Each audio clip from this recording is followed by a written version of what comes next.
자, 오늘 말씀을 보시도록 하겠습니다.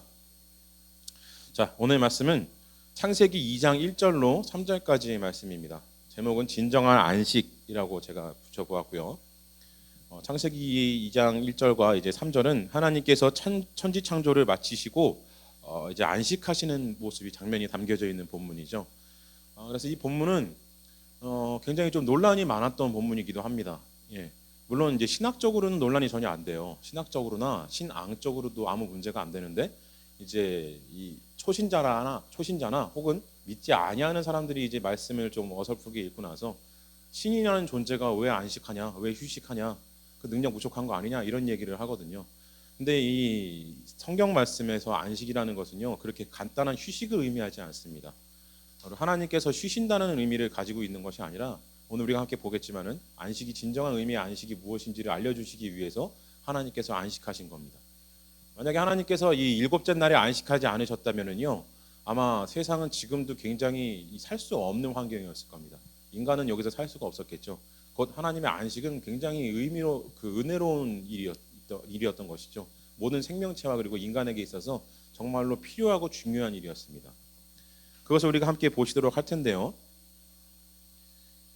자, 일단 창세기 2장 1절을 보시면은 천지와 만물이 다 이루어지니라라는 말씀을 하고 있습니다.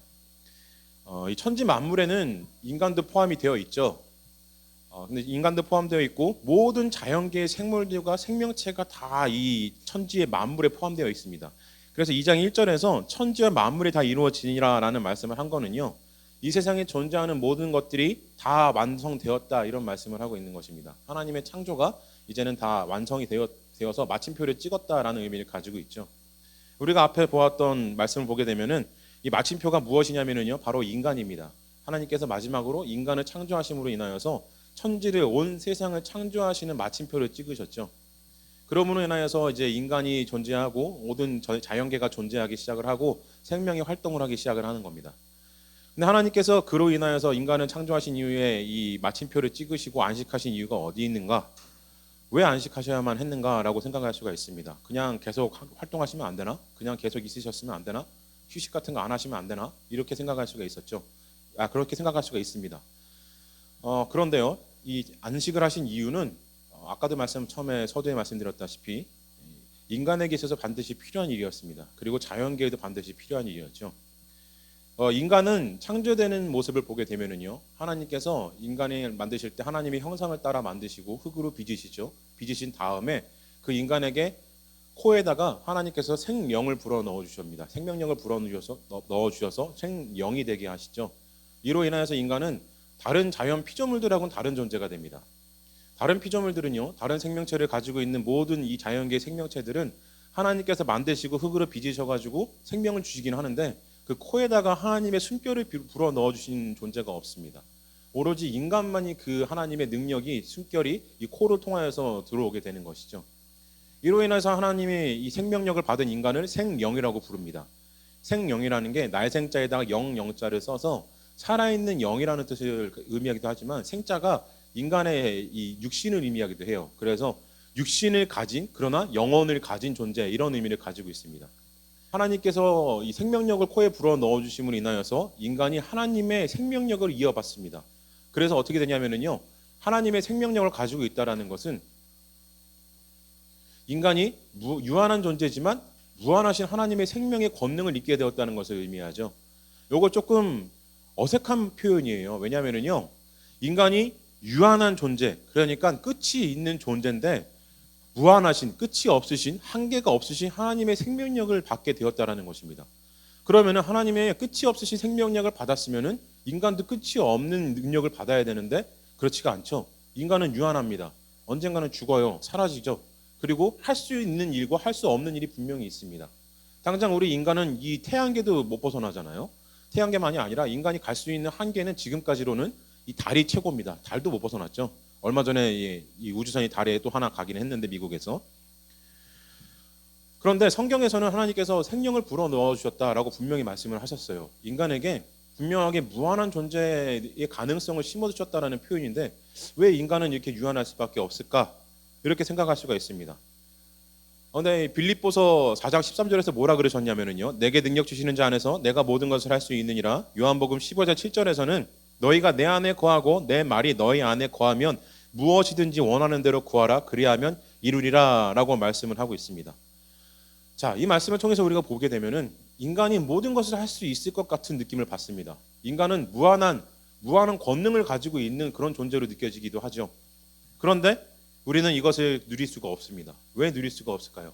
왜 인간은 유한한 존재 그대로 살 수밖에 없을까요? 그것은 우리가 이제 앞에서 이제 우리가 이게 쭉 얘기를 함께 봐야 되겠지만은 우리의 인간은 이 인간이라는 존재는 어쨌든 간에 하나님 안에서 창조된 존재이기 때문에 하나님과 같아질 수가 없습니다. 하나님의 생명력을 받았다고 하더라도 우리가 하나님이 될 수는 없는 거예요. 그렇기 때문에 인간에게는 분명한 한계가 존재하고 인간에게는 분명한 유한성이 존재한다는 겁니다. 그런데 하나님이 그것을 그냥 두고 보지 않으신다는 것이죠. 그래서 빌립보서 4장 13절에서 말씀을 주신 이유가 바로 여기 있습니다. 내게 능력 주시는 자 안에서, 하나님 안에서 모든 것을 할 수 있다라는 말씀을 하고 있는 것이죠. 창세기 우리가 2장 7절에서 보시게 되면은 우리가 다음 주에 볼 말씀인데요. 창세기 2장 7절의 말씀에 보시면은 여호와 하나님이 땅의 흙으로 사람을 지으시고 생기를 그 코에 불어 넣으시니 사람이 생명이 되니라라고 말씀을 하고 있죠. 자, 앞에도 말씀드렸지만 이 생명이 된다라는 것은 유한한 존재인 인간이 무한의 가능성을 품고 있다는 것을 의미합니다. 곧 인간이라고 해가지고 하나님의 영을 코로 받았다고 해가지고 그냥 무조건 무한한 게 아니라 인간도 창조의 섭리 중에 속한 피조물 중에 하나인데 다만 그 속에서 하나님이 은혜를 주시고 권능을 허락을 하시면은 무한한 능력을 맛볼 수 있는 존재가 된다. 이런 의미를 가지고 있는 것이죠. 그런데 이 고백이 우리 믿는 사람에게는 당연한 고백이긴 하지만 근데 그냥 글자 그대로 보게 되면은요 모순입니다. 왜냐하면은 유한한 존재라면서 어떻게 무한하다라는 거야. 말이 안 되잖아요. 그죠? 분명히 창조 섭리 안에서 창조된 피조물인데 근데 하나님의 권능을 누릴 수 있다는 게 무슨 말이냐, 말 같지도 않은 소리 아니냐 이렇게 얘기할 수가 있습니다. 자, 그렇기 때문에 하나님께서는 이걸 설명하기 위해서 계속해서 성경에서 하나님을 자신을 드러내시다 못해가지고 예수님을 보내주시죠. 예수님을 보내주시고 예수님도 만족을 못하셔서 성령님까지 보내주십니다. 하나님의 정체를 다 드러내 보여주시는 거예요. 유한한 인간이 어떻게 무한하게 될 수 있는지를 알려주시기 위해서. 예수님은 우리를 위해서 우리의 구원하시기 위해서 십자가 달려 죽으신 분이신데요. 근데 왜 십자가 달려 죽으셨냐면요. 십자가에서 우리 죄를 사하신만이 아니라 우리들에게 믿음의 샘플을 보여주신 겁니다. 유한한 인간이 무한하게 될 수 없다고 내가 한번 보여줄게. 이런 모습을 보여주신 거예요. 흔히들 예수님이 펼쳐 보이신 많은 이적들과 기적들을 성자 하나님이기 때문에 가능한 일이다라고 생각들을 하는데 그렇지가 않습니다. 예수님의 모든 기적은요. 성자 하나님의 위를 버리시고 권능을 버리시고 100% 인간의 모습을 오셔서 완전히 종된 그 인간 모습 그대로 오셔가지고 하나님의 권능을 보여주신 거예요. 이를 통해서 말씀하시고자 했던 것은 인간에게 무한한 가능성이 숨겨져 있다. 인간은 초능력 같은 걸 가지고 있다. 이런 말씀을 하시려고 했던 것이 아니라 인간이 유한한 존재고 분명히 부족한 존재는 맞는데 그 부족한 존재도 하나님의 능력을 충분히 덧입을 수 있다는 것을 예를 보여주신 겁니다. 할 수 없는 게 아니라 내가 보여줄게. 이걸 보여주신 거예요.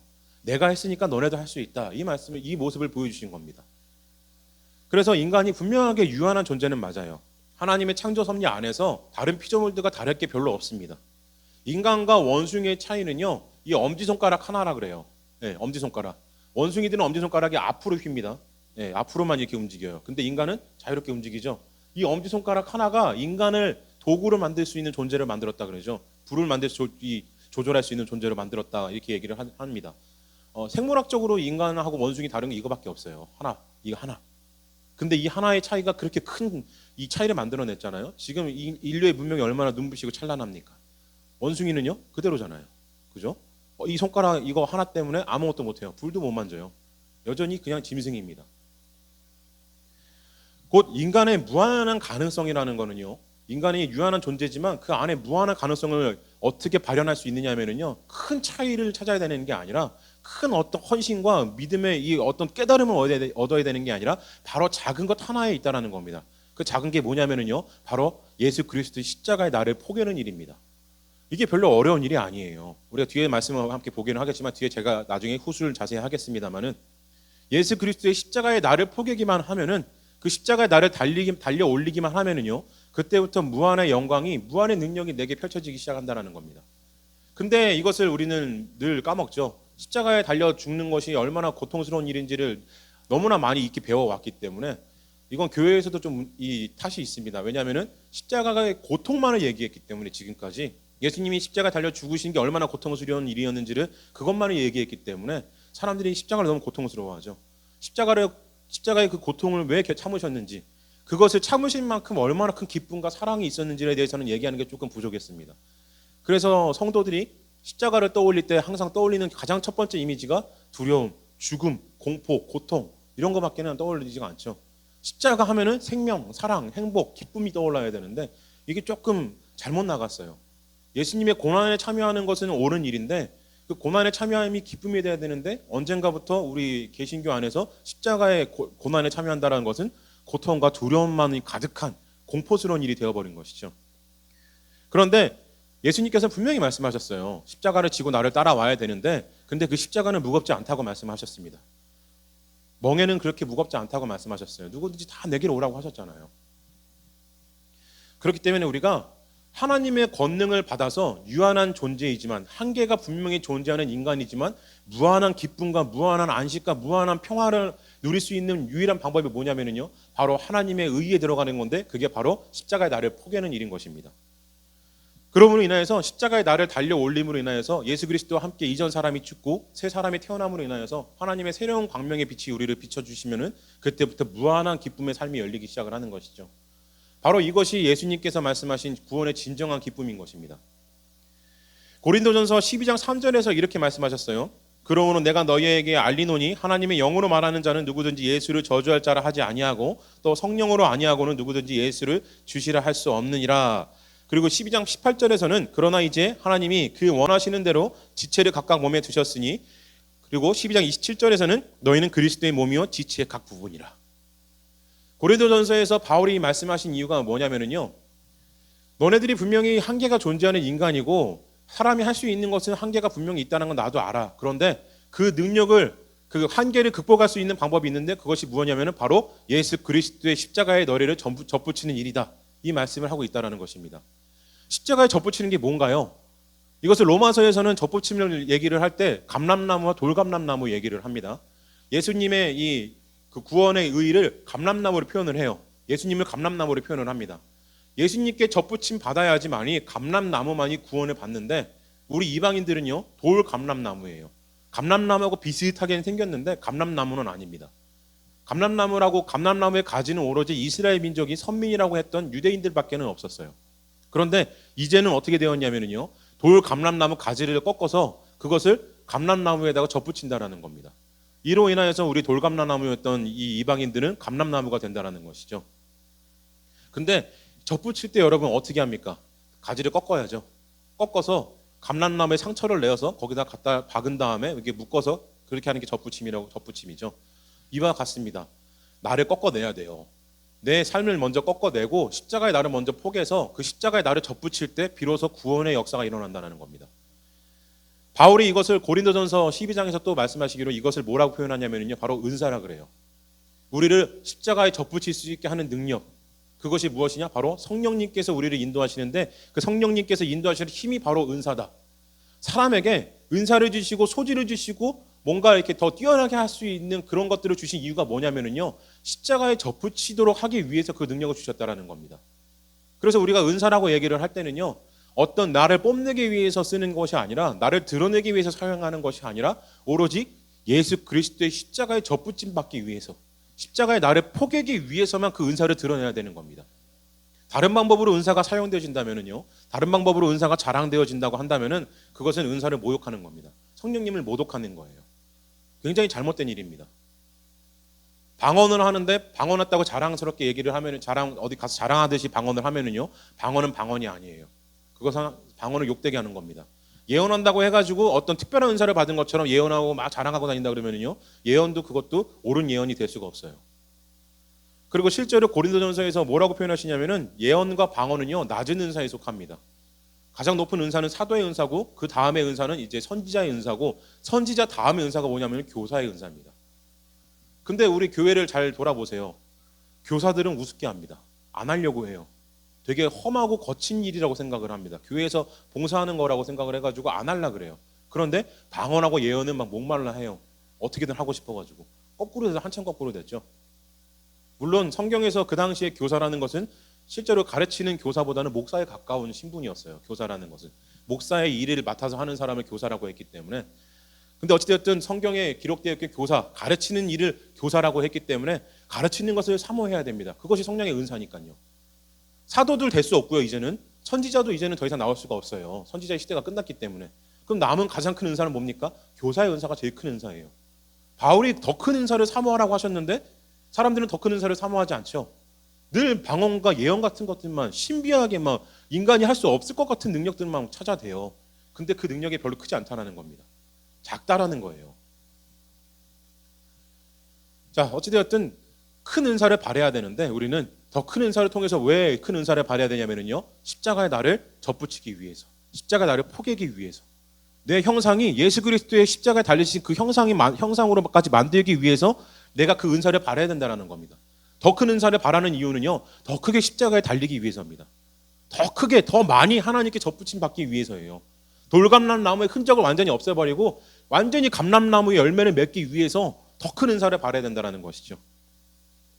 근데 우리는 이것을 거부를 하고 부정하고 안 하려고 합니다. 근데 옳지 않다라는 거예요. 제가 이 은사의 말씀을 드린 이유가 어딨냐면, 왜 이 말씀을 드리냐면요, 우리가 안식을 얘기하는데 갑자기 은사 얘기 왜 하고 있어 생각하실 수가 있는데, 안식을 온전히 이해하기 위해서는 바로 이 은사를 이해해야 됩니다. 왜냐하면요, 안식을 주시는 저 궁극적인 주체가 누구냐면 하나님이시죠. 하나님의 아들이신 예수 그리스도십니다. 그리고 성령님이세요. 근데 이 세 분 하나님께서 우리에게 안식을 주시는데, 그 세 분 하나님이 우리에게 주신 하나님께 도달할 수 있는 유일한 방법이 뭐가 있습니까? 십자가밖에 없어요. 하나님께로 도달할 수 있는 유일한 계단 뭡니까? 십자가밖에 없습니다. 다른 방법으로는 갈 수가 없어요. 그 얘기는 하나님께서 누리셨던 그 무한하신 안식을 누리기 위해서는 우리가 찾아야 되는 것은 십자가밖에 없다라는 겁니다. 근데 그 십자가를 발견할 수 있는 능력인 은사를 더 크게 바라지 않는다면 말이 안 되는 것이죠. 더 큰 은사를 갈구하고 갈망하지 않는다는 것은 십자가의 구원을 바라지 않는다라는 거예요. 자, 창세기 2장 2절에 보시면은 하나님이 그가 하시던 일을 일곱째 날에 마치시되 그가 하시던 모든 일을 일곱째 날에 안식하시니라 라고 말씀을 하고 있습니다. 자, 드디어 이제 안식에 대한 얘기가 나오는데요, 하나님께서 안식을 시작을 하시는데 신명기 10장 14절에 보면은 하늘과 모든 하늘과 땅과 그 위의 만물은 본래 내 하나님 여호와께 속한 것이로되 라고 말씀을 하고 있습니다. 모든 세상이 하나님께 속했대요. 그런데 여러분, 하나님께서 오늘 2절에서 안식하셨다고 하시는데, 하나님께서 안식하신 것이 정말로 휴식을 의미한다고 한다면요, 하나님의 창조는 멈춰야 됩니다. 하나님의 창조의 섭리는 멈춰야 돼요. 하나님이 이 천지를 창조하시면서, 말씀으로 창조하시면서 이 모든 세상이 돌아가라라고 명령을 하시고 나서 모든 우주가 돌아가기 시작을 했죠. 근데 그 돌아가는 원인이 어디냐면은 하나님의 의지에 담겨 있는 겁니다. 하나님께서 돌아가라라고 하셨기 때문에 돌아가는 거예요. 근데 하나님께서 천지를 창조하신 이후에 야, 이제 내가 다 끝났으니까 쉬겠다. 그리고 휴식을 하시면 어떻게 되겠습니까? 천지도 쉬어야 돼요. 하나님이 멈추시면은요, 천지도 멈춰야 됩니다. 근데 여러분, 이 우주가 창조된 이후로 1월 성신이 멈춘 적이 있습니까? 우주가 멈춘 적이 있나요? 우리가 잘 때도 우주는 돌아가요. 심지어는 우리가 죽는다고 해도 우주는 돌아갑니다. 그죠?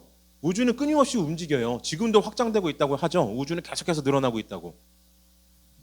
이것이 의미하는 것은요, 하나님이 창조하신 세계가 하나님의 안식하심으로 인하여서 멈추지 않았다는 것은 하나님의 안식이 바로 모든 것을 멈추는 휴식을 의미하지 않는다는 겁니다. 모든 창조의 섭리를 쥐고 계신 분께서 모든 창조물들이 돌아가고 살아 움직이고 활동하고 있는 그 상황 가운데 휴식하신다고 한다면은 모든 창조물들은 죽어야 돼요. 하나님이 멈추셨으니까. 창조를 시작하신 분이 멈추셨으면 죽어야죠. 근데 안 죽었다는 건 뭡니까? 하나님이 멈추지 않으셨다라는 겁니다. 쉬지 않으셨다라는 거예요. 쉬지 않으시는 하나님이라고 표현을 하잖아요. 하나님은 여기서 쉬신 게 아니라 안식하셨다는 의미는 휴식을 의미하는 게 아닙니다. 예수님께서도 하나님에 대해서 말씀하실 때 뭐라 그러셨냐면요, 아버지께서 일하시되 나도 일한다라고 말씀하셨습니다. 하나님께서 쉬지 않으시기 때문에 예수님도 쉬지 않으신 거예요. 그럼 이 안식은 도대체 무슨 의미냐 이렇게 생각할 수가 있는데요, 천지를 창조하실 때 아무것도 없는 것에서 하나님이 명령하셔서 생명력이 태어났죠. 우주와 우주의 모든 이 존재들, 별들이 만들어지고 별들도 생명을 가지고 있어요. 그 안에 핵도 있고 빛나는 거 타오르고 막 이러잖아요. 그 모든 에너지가 없다가 일중간에 확 튀어나왔습니다. 과학에서는 막 빅뱅 이론이라고도 표현을 하는데 어쨌든 그런 모습으로 확 터져 나오듯이 갑자기 생겨난 거예요. 없다가 아무것도 없는 곳에 하나님의 생명이 갑자기 확 타오른 겁니다. 그로 인하여서 이 우주는 활발하게 활동을 하기 시작을 했을 거예요. 그런데 활발하게 활동을 시작을 하는데 이 생명력을 우주가 감당할 수 있었을까? 아마 감당하지 못했을 겁니다. 그래서 처음에 우주를 만들었을 때 과학에서도 얘기를 하는 게 처음에 우주의 모습을 어땠나요? 막 폭발하고 막 터지고 막 지구는 화산이 폭발하고 막 회일이 일어나고 그랬대잖아요. 그런 모습들. 생명력이 너무나 넘쳐나가지고 너무나 넘쳐나는 생명력이 이 피조물들은 감당할 수가 없었던 거예요. 하나님께서 모세에게 나타나셨을 때 모세가 하나님 얼굴 한 번만 보여주시면 안 될까요? 그랬더니 하나님께서 말씀하셨잖아요. 나를 보고 살아남으시는 자가 없다고. 왜 그러냐면은요. 하나님의 생명 그 자체신데 그 생명이 너무나 커서 온 우주보다도 큰 생명이기 때문에 바라보기만 해도 죽는 거예요. 근데 그 생명력이신 하나님께서 우주를 창조하시면은 그 생명력의 에너지는 어마어마한 거죠. 그래서 이 땅 가운데 인간이 살기 위해서는 생명체가 존재하기 위해서는 하나님이 이 생명력을 낮추셔야 하는 이 필요가 있었습니다. 터져나오는 생명력을 안정시키셨어야 해요. 그래야지만이 생명력이 그 안에 거할 수 있고 평화롭게 누릴 수 있게 되는 것이죠. 그래서 하나님께서 안식하셨다는 건요. 이 터져나오는 에너지를 안정시키신 겁니다. 너무나 감당할 수 없을 정도로 높은 생명력 에너지를 낮추신 거예요. 인간의 수준으로, 자연계의 수준으로, 우주의 수준으로. 이로 인하여서 우주는 안정화되어서 천천히 돌아가기 시작하는 것이고, 그리고 인간도 여기 안에서 지구 안에서 살 수 있게 되고 생명력 가진 모든 존재들이 지구 안에서 평화롭게 존재할 수 있게 시작을 하는 것이죠. 하나님께서 이 일을 거치지 않으셨다고 한다면은요, 생명력을 멈추시는 좀 낮추시는 일을 하지 않으셨다고 한다면은 인간은 살 수가 없었을 거예요. 인간만이 아니라 모든 이 생명을 가진 존재들은 지구상에 존재할 수 없었을 겁니다. 그래서 하나님께서 동물들과 인간을 창조하신 이후에 그것들을 이 땅에 주시기 위해서, 땅에 정착시키시기 위해서는 땅을 안정시키실 필요가 있었어요. 우주를 안정시키셔야 할 이유가 있었습니다.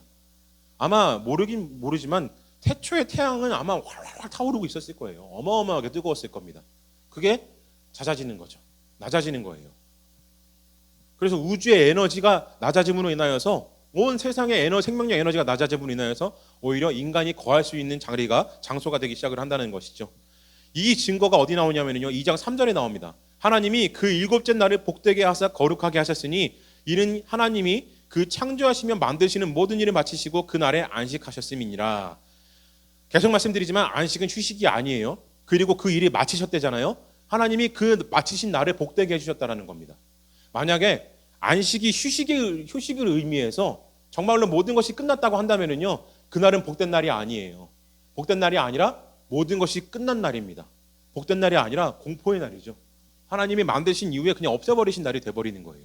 근데 마치셨다, 이 표현은 끝났다라는 의미가 아니라 창조의 모든 섭리를 올바른 자연의 운행으로 만드신 이후에 평화롭게 거할 수 있는 장소를 만들어 주셨다, 이런 의미를 가지고 있습니다. 우리 지금 인간들 사는 거 보시면 알잖아요. 살다가 여름에 이제 태풍 오고 쓰나미 오면 어떻게 됩니까? 속절없이 죽어요. 네. 인도네시아 몇 년 전이었죠. 쓰나미 한번 부니까 사람들 어떻게 됩니까? 그냥 몇만 명이 죽어버리잖아요. 얼마나 이 큰 아픔입니까? 근데 이걸 막을 도리가 없어요. 그 쓰나미 같은 그런 일들이, 폭풍과 이 태풍이 정말 자연의 재해가 막 날마다 몰아치는 그 세상을 하나님께서 안정화시키신 거예요. 그리고 모든 피조물들이 평화롭게 살 수 있는 세상을 만드시고 그것을 기뻐하시고 그 기쁨을 마치신 날에 바로 이 일곱째 날을 복되게 하셨다라는 겁니다. 이것을 다시 쉽게 표현을 드리면은요, 일곱째 날을 복되게 하셨다라는 것은 하나님께서 이 창조 세계에, 피조 세계에 생명을 주신 것을 기뻐하셨다라는 거예요. 곧 우리가 생명을 받은 것은 하나님이 복되게 여기셨다라는 겁니다. 모든 피조물들은요, 하나님이 복되게 여기신 존재들이에요. 그래서 인간이 가꾸고 잘 보살펴야 되는 이유도 여기 있죠. 근데 그 중에서 인간은 하나님의 영을 코로 받아서 하나님의 생명이 된 존재들이기 때문에 복된 자 중에 복된 자가 되는 겁니다. 그래서 일곱째 날을 기념하는 거예요. 그래서 우리가 복된 자 중에 복된 자이기 때문에 그 안식에 참여할 수 있게 되는 겁니다. 우리는 그렇기 때문에 살아있는 것 자체가 원래는 안식입니다. 살아있는 자체가 하나님 앞에서 정말 기쁨이고 복된 일이에요. 그런데 왜 우리가 지금 이렇게 이 안식일이 살아있는 자체가 왜 복되지 못하게 되었을까? 우리는 분명히 하나님께서 창조를 마치신 일곱째 창조 날에부터 계속해서 이어져 오는 존재들인데 우리는 여전히 일곱째 날에 거하고 있는데 왜 우리의 삶은 괴로울까? 원리를 따지면 처음 이 인간이었던 아담과 하와의 죄 때문에부터 시작이 되죠. 아담과 하와가 죄를 지음으로 인하여서 이 복된 날로부터 쫓겨납니다. 에덴 동산에서 우리가 계속 살았다고 한다면은요, 우리는 일하지도 않고 땀 흘리지도 않고 수고하지도 않았을 거예요. 여성분들은 아이를 낳을 때 고통받지도 않았을 겁니다. 죽음도 없었겠죠. 공포도 없었을 거예요. 그런데 죄 때문에 쫓겨남으로 인해서 우리는 땀 흘려 일해야 되는 인생들이 되어버렸습니다. 안식을 온전히 누릴 수가 없게 되어버렸어요.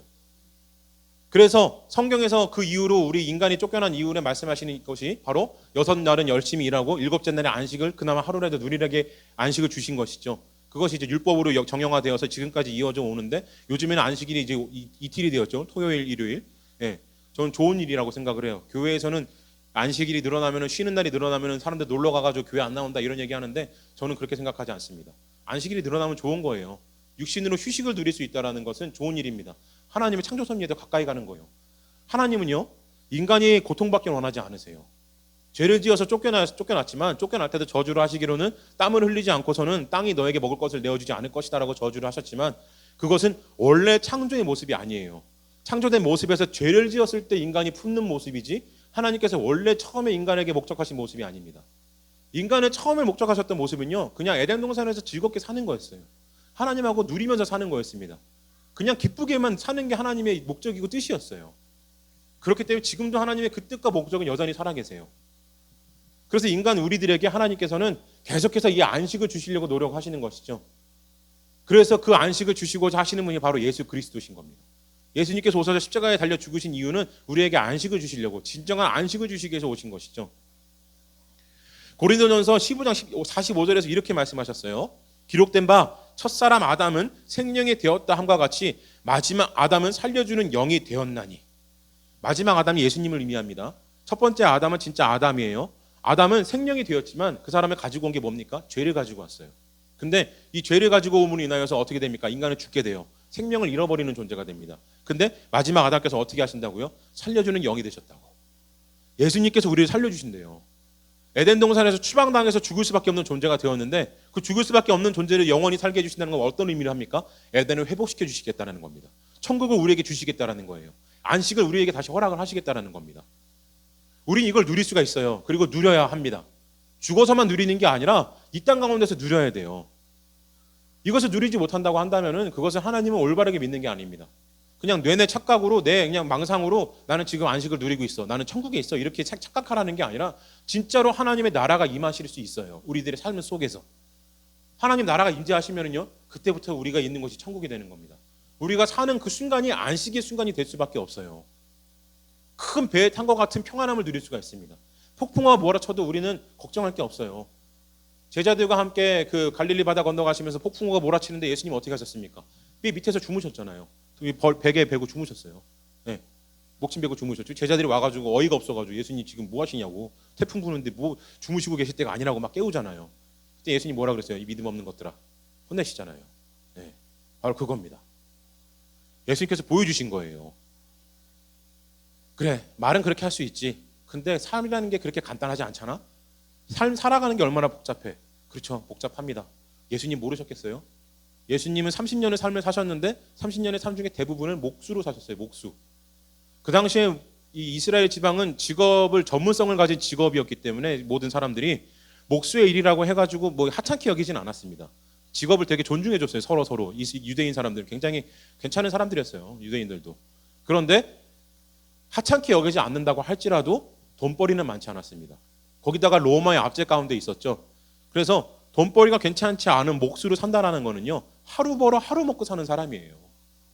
예수님이 이 인생이 얼마나 힘든지 모르셨을까요? 얼마나 고된지, 삶이 얼마나 복잡한지, 얼마나 많은 사람들이 엮여 있어서 그렇게 간단하게 생각할 수 없는지 예수님 모르셨겠습니까? 아니요, 아셨어요. 이거를 아시기 위해서 직접 체험하시기 위해서 30년의 삶을 사셨습니다. 근데 그 30년의 삶을 사시고 나서 세례를 받으시고 나서 하나님의 영이 임하시고 나서 하신 말씀이 뭐예요? 네, 할 수 있다요. 할 수 있다. 나도 할 수 있고 너네도 나보다 더 큰 일도 할 수 있어. 이 말씀 주신 거예요. 내가 모르지 않는다. 너네 삶이 복잡하고 어렵고 힘든 건 나도 알아. 그런데 그럼에도 불구하고 그보다 더 큰 은혜를, 더 큰 안식을 나는 줄 수 있어. 이 말씀을 주신 것이죠. 요한복음에서 뭐라고 말씀하시냐면요. 1장 14절에서 말씀이 육신이 되어 우리 가운데 거하심에 우리가 그의 영광을 보니 아버지의 독생자의 영광이요 은혜와 진리가 충만하더라. 이게 예수님에 대한 표현이에요. 말씀 그리고 은혜와 진리 다 예수님이 표현하는 겁니다. 근데 그분이 어떻게 하신다고요? 우리 가운데 거하시며, 우리 가운데 거하신다라는 거예요. 여러 무리 중에 어디 한 곳에 숨어 계시다 이런 의미가 아니라요. 우리가 함께 모였을 때 그 가운데 함께 하신다 이런 의미가 아니라 우리 가운데 계시다라는 거는요. 우리 모든 사람 안에, 우리 모든 사람 중심 가운데 예수님이 우리와 함께 해주신다는 겁니다. 그 얘기는 뭡니까? 내가 고난받고 고통받고 안식하지 못하면은요, 예수님이 내 가운데 계시기 때문에 그걸 알고 계시다라는 거예요. 내가 슬퍼하면은요, 예수님이 알고 계시다라는 거예요. 예수님이 알고 계시면 뭐 하겠습니까? 그래 알아 이러고 끝날까요? 아니죠. 나 때문에 내 생명 하나 구하시려고 십자가에 죽으신 예수님께서 그 고통을 느끼고 슬픔을 느끼실 때 그냥 계시지 않아요. 같이 느끼십니다. 같이 고통하고 같이 슬퍼하세요. 근데 그냥 같이 고통하고 슬퍼하기만 끝나는 것이 아니라 예수님께서 뭐 하십니까? 중보해 주신다 그러셨죠. 우리를 위해서. 하나님께 기도해 주신다 그러셨어요. 내가 괴로울 때 예수님 기도하시는 거예요. 내가 고통스러울 때 내 입에서는 기도조차 나오지 않는데 예수님은 기도하고 계신 겁니다. 왜 기도해 주실까요? 안식을 주시기 위해서. 일곱째 날에 복된 그 복을 누리게 해주시기 위해서 예수님은 지금도 우리와 함께 그 고통을 모두 감내하고 계시다는 겁니다. 그리고 지금도 기대해 주고 계시다는 거예요. 그러니 우리가 두려워할 게 무슨 이유가 있습니까? 천지를 지으신 하나님께서 나와 함께 하신다는데, 나를 위해서 생명을 내어주시고 생명을 의롭게도 아까워하지 않으신 분이 생명에 주신 성령님까지 보내주셨는데 내가 도대체 두려워할 게 뭐가 있어요? 누가복음 9장 23절에서 이렇게 말씀하셨죠. 또 무리에게 이르시되 아무든지 나를 따라오려거든 자기를 부인하고 날마다 제 십자가를 지고 나를 따를 것이니라. 이 말씀을 보게 되면은요, 굉장히 고통스러워 보여요. 왜냐하면 십자가를 지고 따라오라니까. 자기를 부인하고 따라오라니까. 나를 부인하고 십자가를 따라오라는 게 쉬운 일은 아니죠. 자기를 부인한다는 게 쉬운 일도 아니고 예수님처럼 십자가를 짓는 게 쉬운 일도 아니에요. 그런데 앞서도 말씀드렸다시피 이게 어려운 일이 아닙니다. 왜 어려운 일이 아니냐면요, 마태복음 11장 28절에서 뭐라 그러셨냐면은 수고하고 무거운 진진 자들아 다 내게로 오라. 내가 너희를 쉬게 하리라. 나는 마음이 온유하고 겸손하니 나의 멍에를 메고 내게 배우라. 그리하면 너희 마음이 쉼을 얻으리니 이는 내 멍에는 쉽고 내 짐은 가벼움이라 하시니라. 누가복음 말씀과 마태복음 말씀을요 잘 이렇게 이해를 하면 어떤 말씀이 되냐면요, 예수님께서 너네가 안식을 얻으려면 분명히 십자가를 짊어져야 돼. 나와 같이 그 고난의 십자가를 짊어지고 나를 부인하고 내 삶을 부인하고 내 생명을 부인하고 나를 따라와야 돼. 그런데 그 일이 어렵지 않아. 왜? 그것마저도 내가 져줄 테니까. 내가 대신 해줄 테니까 두려워할 필요가 없어. 그럼 우리는 이제 뭐 해야 됩니까? 기도하면 돼요. 예수 그리스도의 이름만 부르짖으면 됩니다. 예수님의 이름만 부르짖으면은요, 예수님께서 그때부터 우리를 위해서 움직여 주시는 거예요. 성령님을 보내주신 이유가 바로 여기 있는 거죠. 예수님의 이 은혜를 우리에게 온전히 주시기 위해서, 예수님께서 짊어주시는 그 십자가의 은혜를 우리에게 허락하시기 위해서 성령님께서 오신 겁니다. 우리가 삶이 힘들고 고통스러워서 안식을 누리지 못한다면요, 그것은 우리의 믿음이 짧기 때문이에요. 우리의 믿음이 약하기 때문입니다. 사탄은 계속해서 옆에서 속삭일 거예요. 그리고 내 마음에 있는 악이 계속해서 옆에서 속삭일 겁니다. 지금 기도할 수 있는 힘이 있어? 기도한다고 뭐가 해결될 것 같아? 기도한다고 달라질 수 있을 것 같아?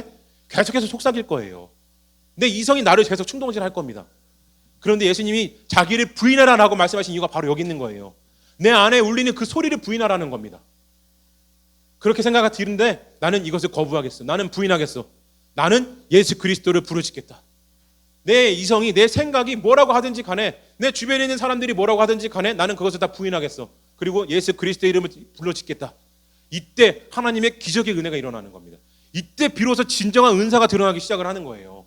이때 진정한 십자가의 구원의 빛이 내게 비치기 시작을 해서 새 생명이 얻은 사람이 되는 겁니다. 근데 우리가 이것을 못해요. 고난과 이 고통 가운데서 무릎 꿇어버려요. 하나님께가 아니라 그 고통에게. 그래서 제가 늘 말씀드리는 것이, 사람을 보면은, 믿는 사람을 보면은 한 발자국만 더 가면은 하나님 만날 수 있을 것 같은데 못 간다는 거예요. 한마디만 더 하면은 예수님이 임재하실 텐데 한마디를 못 하는 거예요. 고통 가운데, 괴로움 가운데 예수님 모르시지 않는데 그 가운데 부르기를 원하고 계시는데, 나에게 나오기를 원하시는데 예수님께서는 그 한 걸음을 못 가서 예수님 못 만나는 사람이 너무나 많습니다. 이사야서 4장 29절에 이렇게 말씀하셨어요. 피곤한 자에게는 능력을 주시며 무능한 자에게는 힘을 더하시나니. 사람은요, 피곤한 사람을 보면은 혼내요. 네가 뭘 했다고 피곤해? 이렇게 혼내요. 직장 같은 데 일하다 보면은 피곤하고 힘들어가지고 저 하루 병가 내겠습니다. 그러면 뭐라 그래요? 얌전히 순순히 내주는 사람 별로 없어요. 직장 상사들. 뭘 했다고 피곤해? 몸 관리 제대로 하지. 아유, 그래가지고 직장생활, 사회생활 제대로 하겠어? 이런 소리 하죠. 무능한 사람은 뭐합니까? 너 뭐 배웠어? 이러잖아요. 너 아니면 사람 없을 것 같아? 아유, 쓸모없는 새끼 막 이러잖아요. 네. 이런 얘기 교회에서도 합니다. 저도 들었어요. 교회 다니기 부교육자 하면서 네. 설교 잘한다고 건방 떨지 말라면서 목사가 너 없으면 전도사 없을 것 같아? 이런 얘기 한 적 있어요. 네. 설교도 잘하면 안 돼요, 부교육자는. 근데 사람들은 그럽니다. 목사들도 그래요. 심지어는 무능한 사람 보고 욕해요. 혼냅니다. 근데 이사야서 뭐라 그러셨다고요? 피곤한 자에게 능력을 주신대요. 무능한 자에게는 힘을 주신대요. 우리 하나님 이런 분이십니다. 내가 피곤하고 무능할 때 하나님은 날 안 보실 것 같아요. 믿음도 너무나 약해서 교회에서 제대로 하는 것도 없고 기도도 제대로 해본 적도 없고 회개도 나오지 않아가지고 하나님 기뻐하실 만한 모습이 아무것도 없는 사람처럼 보입니다. 근데 그 사람을 향해서 하나님 뭐라 그러시냐면, 야, 이 무능하고 기도도 못하고 회개도 못하는 놈아, 너 가버려, 이러는 게 아니라 무능하니 능력을 줄게. 피곤하니 죄가 너를 덮어 싸가지고 고통이 너를 덮어 싸가지고 기도조차 안 나올 정도로 기도 어떻게 하는지도 모르고 그렇게 피곤해? 그럼 내가 능력을 줄게. 새 힘을 줄게. 이 하나님이신 거예요. 그렇기 때문에 우리는 무너져가는 마음 가운데 예수님을 불러야 됩니다. 무너져가는 삶 가운데서 정말로 아무것도 보이지 않는 것 같은데 그 상황에서 예수님을 불러야 돼요. 그때 하나님이 임재하시는 겁니다. 내가 이때까지 해준 게 아무것도 없는데요. 나는 교회도 제대로 다니지 않고 믿음도 제대로 없었습니다. 세례는 받기는 했는데 그냥 이름만 걸어놓고 아무것도 안 했는데 지금 너무 고통스러워서 하나님 찾고 싶은데 저 안 받아주실 것 같아요. 교회를 제대로 나온 적이 없으니까. 아니에요. 불러주시면 오십니다. 부르짖으면 하나님 응답해 주세요. 부르짖는데 응답 안 하실 거면 뭐하러 십자가 죽으셨겠어요. 생명을 내어놓기까지 사랑한 그 사람이, 그 아들이, 그 딸이 하나님 찾는데, 아빠를 찾고 있는데 왜 안 오시겠어요? 사랑하는 성도 여러분, 어떤 일이 있든지 간에 좌절하지 마십시오. 무슨 일이 있든지 간에 슬퍼하지 마세요. 하나님은 우리에게 진정한 복을 누릴 수 있는 안식을 주시고자 하시는 분이기 때문에 지금도 우리에게 기다리고 계세요. 안식을 주시려고, 평안을 주시고 복을 주시려고. 그 하나님께 외치기만 하면 됩니다. 예수님 임재해 주세요. 하나님 도와주세요. 한마디만 하면 돼요. 입만 열면 됩니다. 그러니 사랑하는 성도 여러분, 좌절하지 마시고 너무나 슬프고 힘든 일 가운데서 정말로 아무것도 보이지 않는데 하나님 부르짖으세요. 그때 하나님이 응답해 주실 겁니다. 제가 신학생임에도 불구하고 하나님 떠나서 교회 안 다니겠다고, 교회 안 믿겠다고, 하나님 안 믿겠다고, 예수님 안 믿겠다고 떠나고 정말 인생이 힘들었어요. 정말로 정신도 온전하지 못한 삶을 몇 년간 살았습니다. 몇 년을 살고 나서 하나님께 돌아갈 수가 없는 거예요. 염치가 있죠, 사람이. 하나님을 저주하기까지 했어요, 저는. 예, 나를 이렇게 만들다니. 신은 없다. 그리고 나서 몇 년이 지나서 너무나 힘들어서 아무리 무슨 수를 써도, 아무리 사람을 만나고 사람을 사귀어도 낫질 않아요. 책을 읽고 공부를 하고 안식을 얻으려고 이것저것 다녀봐도 안식이 생기질 않아요. 갈수록 점점 삶이 피폐해집니다. 하나님께 돌아가고 싶은데 돌아갈 염치가 없는 거예요. 어떻게 해야 될까? 어떻게 내가 하나님께 돌아갈까? 제가 그때 그냥 한마디밖에 안 했어요. 하나님, 저 혹시 아직도 사랑하시나요? 그리고 성경책을 한번 펼쳐봤어요. 네, 그냥 아무 데나 그냥 쭉 펼쳤어요. 네, 찬송가가 나옵니다. 예수 사랑하심. 저 그 찬송가 펼쳐놓고 한 4시간 울었어요, 집에서. 네, 혼자서 얼마나 울었는지 몰라요. 펑펑 울었습니다. 그러고 나서 저의 삶은 그때부터 돌아섰어요. 다시 하나님께로 완전히 돌아섰습니다. 그 뒤로는 돌아봄이 없었어요. 그때 제가 느꼈던 거는요, 그냥 감동이다 이게 아니라 사랑하시나요? 그리고 찬송가 말씀을 딱 읽는데 정말로 하나님이 저 안고 계시는 느낌이 너무 크게 들어서, 예수님이 너무나 따스하게 안아주시는 느낌이 들어서 울 수밖에 없었어요. 그리고 그 전에 그 순간부터요, 제가 느꼈던 모든 고통과 정신적으로 이 피폐해졌던 모든 산들이 사라졌습니다. 얼마나 피폐했냐면 정신이 분열증이 일어났어요. 정신 분열증이 일어나서 이 일을 하는데 몰라요. 제가 어디를 간 것 같은데 다른 사람들 만나고 대화를 했는데 제 기억에는 없어요. 정신이 분열돼가지고 미쳤죠. 예. 근데 그게 정말로 한순간에 사라져 버렸습니다. 그때부터. 여러분, 하나님은요 살아계십니다. 성령님은 지금도 운행하세요. 그 운행하신 이유가 뭡니까? 왜 운행하시겠어요? 우리에게 복을 주시기 위해서, 진정한 안식을 주시기 위해서. 그래서 여러분, 고통받는 삶 가운데 계시다면 예수님 부르짖으시면 됩니다. 마음에 상처가 있고 아픔이 있는 분들이 계시다면 예수님께 간구하시면 돼요. 하나님은 결코 자시하지 않으십니다. 결코 돌아보지 않으세요. 돌이키지 않으세요. 부르시는 자에게 응답하십니다. 상한 갈 때 결코 꺾지 않으시는 하나님이세요. 그러니 하나님 붙잡으시고 예수 그리스도 이름 부르심으로 인하여서 성령님의 그 크신 은혜로 회복받으시는 여러분 되셨으면 좋겠습니다. 진정한 삶의 복들, 안식들 그렇게 날마다 누리시는 여러분 되셨으면 좋겠습니다. 아멘. 진정으로 그런 삶 누리시기를 축원드립니다.